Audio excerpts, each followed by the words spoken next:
भारत के मुख्य न्यायाधीश DY चंद्रचूड़ ने कहा है कि केवल वकील के रूप में रखे गए विचारों के आधार पर जजशिप पर आपत्ति नहीं जताई जा सकती है। वे मद्रास हाई कोर्ट में जस्टिस विक्टोरिया गौरी की नियुक्ति के बारे में पूछे गए एक सवाल का जवाब दे रहे थे। यह सवाल हार्वर्ड लॉ स्कूल में हाल ही में एक बातचीत के दौरान पूछा गया था। इसमें एक दर्शक सदस्य ने वकीलों द्वारा उनके सार्वजनिक बयानों के खिलाफ शिकायतें उठाने के बावजूद कॉलेजियम द्वारा सिफारिश वापस नहीं लेने पर चिंता जताई थी। दरअसल बीते महीने हार्वर्ड लॉ स्कूल सेंटर द्वारा आयोजित कार्यक्रम में CJI चंद्रचूड़ शामिल हुए थे।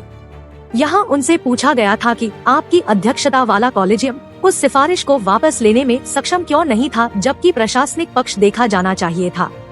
क्या सिफारिश वापस लेना चाहिए थी जब मामले की समीक्षा लंबित हो?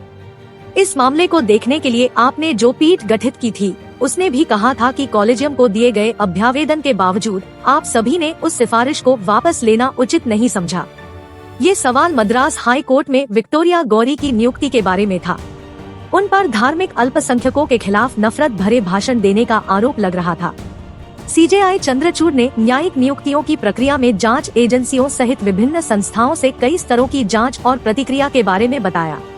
उन्होंने कहा कि उच्च न्यायालय कॉलेजियम द्वारा बार में पदोन्नति के लिए नामों का प्रस्ताव करने के बाद सिफारिशें पूरे सिस्टम में यात्रा करती है।